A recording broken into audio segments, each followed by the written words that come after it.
Bonjour, ici Alex de Xbox360esopo.com et aujourd'hui je vais vous présenter dans le fond le nouveau CK3i que je me suis acheté finalement au lieu du CK3. Alors ça c'est mon vieux CK3 que j'avais, mais maintenant je suis rendu avec le CK3i, le nouvel objet que Team Executor ont sorti qui est ici.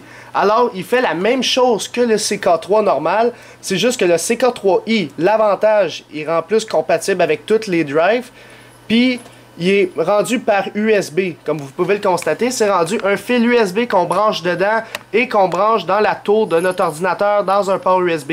Alors on n'a plus besoin du bon vieux port serial, dans le fond le port COM qu'on utilisait avant. Alors pour ceux qui ont pas de port COM dans leur ordinateur, tant mieux pour vous, c'est rendu que ça peut se faire par USB grâce au nouveau CK3i qu'on peut acheter sur internet. Alors si je m'en vais dans une session Windows, je installe le temps que je m'installe, puis on va aller sur internet. Oups, j'étais pogné. Alors mettons on va sur le site de... Juste un instant, on va fermer ça. On va aller sur Modchip. Alors normalement modchip.ca, vous pouvez l'acheter n'importe où. Alors sur Modchip, quand on va dans la section Xbox 360 à gauche, et par la suite on va ici, dans Modchip Firmware Flashing, le deuxième. Ça, c'est pour les Canadiens en passant qui veulent l'acheter. Puis là, on descend. Le CK3i. Je vais juste voir, il est où.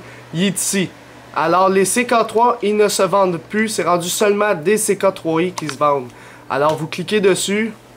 Puis ça ressemble à ça. Fait que c'est marqué mot pour mot. Plus besoin de port série. C'est rendu avec un port USB maintenant. Puis ça marche avec tous les modèles... peu importe si c'est du fat ou des slim, fonctionne avec Jungle Flasher, la dernière version. Fait qu'il faut toujours avoir la dernière version pour rendre compatible ce dernier. Fait que moi je l'ai commandé avant-hier. Fait que ça prend 48 heures puis tu l'as chez toi. Je trouve quand même ça intéressant pour ceux qui sont au Canada. Pour ceux qui sont en France, essayez de le trouver sur eBay ou d'autres sites internet qui shippent à travers la planète. Là. Normalement modchip.ca, vous pouvez essayer, mais c'est un site canadien.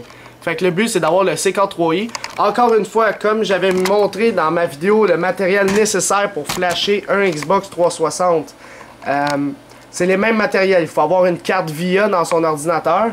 Fait qu'on la voit pas d'ici, mais vous l'avez vu dans la vidéo. Il faut avoir une carte VIA. Il faut avoir tout le matériel, sauf le CK3 et le port COM. Fait qu'on a juste besoin du CK3i, du pod, dans le fond la carte VIA, le SATA, tout le kit, ce qu'on a normalement. Un Molex, toujours. C'est quoi le Molex? C'est dans le fond les 4 pins que vous trouvez dans le power supply de votre ordinateur. Par exemple, les fils qui sortent nowhere. C'est juste que moi, c'est rendu du SATA parce que j'ai changé mon power supply. Mais normalement, vous avez l'autre technologie d'alimentation pour le CK3 qui est le Molex à 4 pins. Le fil ressemble à la même chose. C'est juste que moi, j'ai pris un disque dur externe, je l'ai démonté puis j'ai pris son alimentation pour le brancher dedans, tout simplement. Alors... Par la suite, une fois que vous avez acheté le CK3i puis branché dans votre ordinateur, je ne sais pas si vous l'avez remarqué ou pour ceux qui l'ont fait, mais lorsque vous le branchez, je vais juste retourner dans mes périphériques, on peut voir que dans le fond, il ne reconnaît pas. Là, on voit mal, là. Executor CK3i, il ne sait pas c'est quoi le Windows. Fait que le but, c'est d'installer les drivers. Alors là, je vais fermer cette page-là.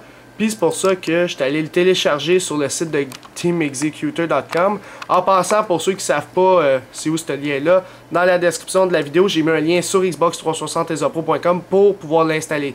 Ça fonctionne avec XP, Vista et Windows 7 32-64 bits, c'est ça l'avantage. Avec le CK3, je sais qu'avec le port COM, il y avait des bugs, puis ça marchait plus sur un XP que sur un Windows 7 ou Vista.